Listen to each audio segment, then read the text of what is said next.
Okay, sorry guys, I had to end that because I just kept rambling on. I thought that wasn't going to be a good video, so I just cut it out. I had to rewatch it, and it looked like there was some good stuff in the beginning.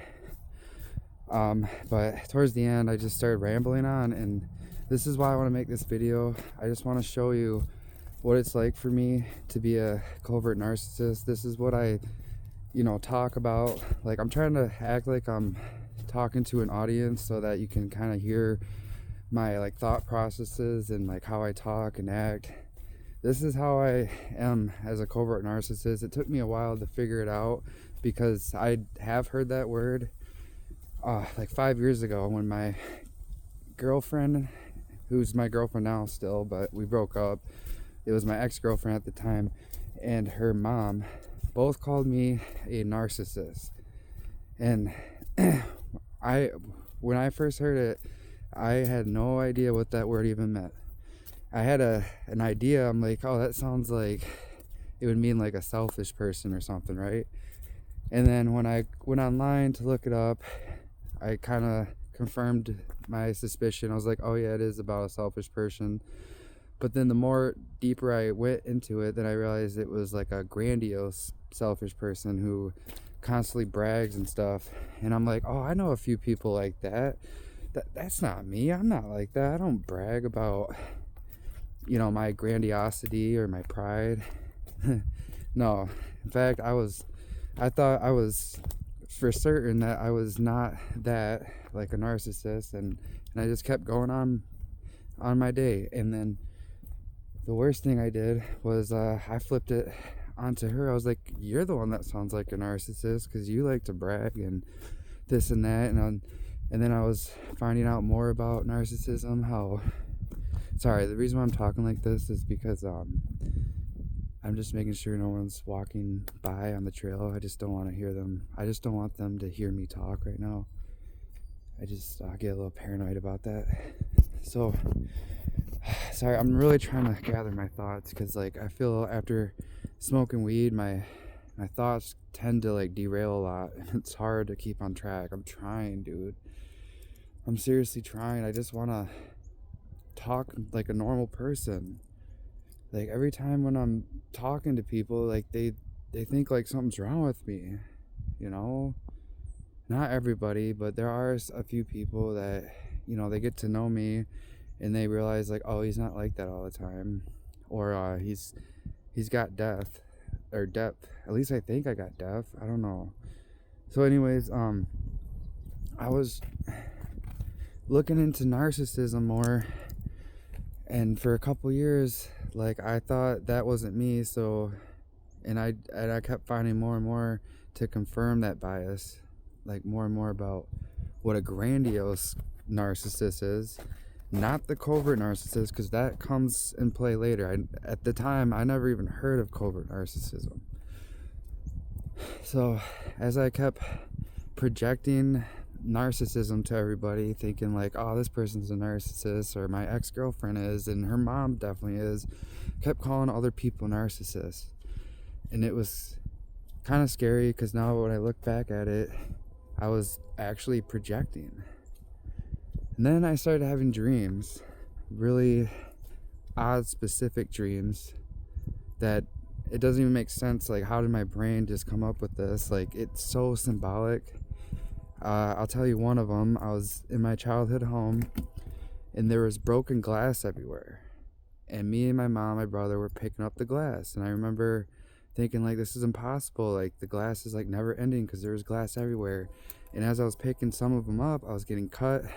On my feet.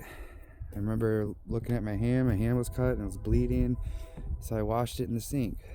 And then the scene cuts to outside. I'm walking outside. And according to ChatGPT, this means when you're walking outside from a home in your dream, it means that you're looking out from a new perspective. And I don't know if that was pertaining to real life, if I started looking at things in a new perspective, or if my dream was telling me I need to look at a new perspective. So I was outside, and then all of a sudden I seen my dad's old purple Trans Am car And then I see another Trans Am that looked almost just like the purple one, except for it was black. And then when I looked at it, I realized, I was like, oh, this is the one I need to remember. This is the one. And I went up to the black Trans Am and I just stared down at it. And I remember the color, it was black, right? And then I just remember it was like warping, like kind of moving, like the car was like kind of alive, you know, because the outside it was like moving and waving, kind of similar to like what you see when you see the walls breathing on like psychedelics such as like mushrooms or LSD. So that's what this car looked like, and it was hidden though. Like I couldn't picture the whole outline of it. I could only see parts of it. Like it was kind of hidden, and I was trying to stare at it and remember what it was or what it looked like. I remember saying in my dream, like, this is important, I need to remember this. And this was before my dad got his purple Trans Am. And I was thinking, like, this is the Trans Am, or this is the car before the purple Trans Am, which is the Trans Am he got like when I was 5 or 6. Okay. And I just remember him getting the purple Trans Am, and that's when I started kind of embodying his personality and his traits, because he was this full-blown narcissist. So what the dream was telling me is there was a lot of emotional toxicity in that environment. That's why I was dreaming that I was in my childhood home picking up glass everywhere. It's because that environment was toxic. My dad was a narcissist, alcoholic, and I just remember him constantly fighting with my mom. He was constantly getting drunk. He was constantly shaming me or shaming my brother. He was just a very aggressive, narcissistic asshole, drunk. And you also never knew, like, if you were going to get the good side, because sometimes he would be nice.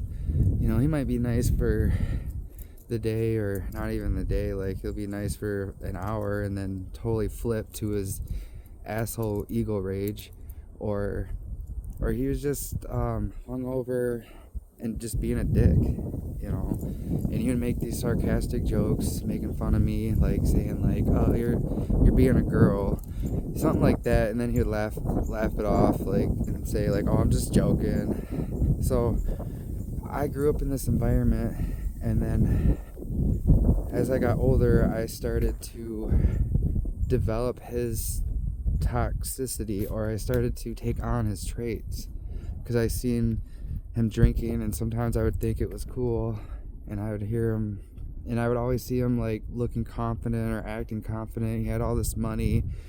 He was, you know, bragging about his car. He would take me to Walmart, and he would be blasting some rap music, and I'd be sitting in the freaking passenger seat, like 10 years old, thinking I was cool with him, because, you know, we got the baddest speakers in town and people are looking at us.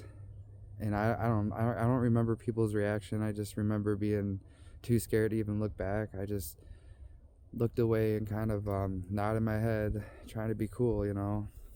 And when I got older, I started doing the same thing too. I got speakers in my car and I started blasting music just like my dad. I took on his traits without even realizing it. And then once I got to 12, that's when things got really icky, because I started drinking. Because I noticed that he was drinking all the time, and I was wondering, like, what was that? And I started looking into his cabinets and seeing the alcohol there, and then I made plans with my friends to like steal his alcohol and get drunk. I only had like 2 friends that wanted to do it. One friend bailed out, and the second friend like came over one night, and it was like 9 o'clock. My dad went out, and we decided to go sneak in his liquor cabinet. And oh my god, that was the beginning of basically hell on earth. Like, after I started drinking, all things just started going downhill, and I started developing more narcissism tendencies too, which I'll get into in my next video, because this is coming at 10 minutes, so I'm gonna have to wrap this up. But yeah, if you guys want to check out my next video about what happens when I raid my dad's liquor cabinet, let me know.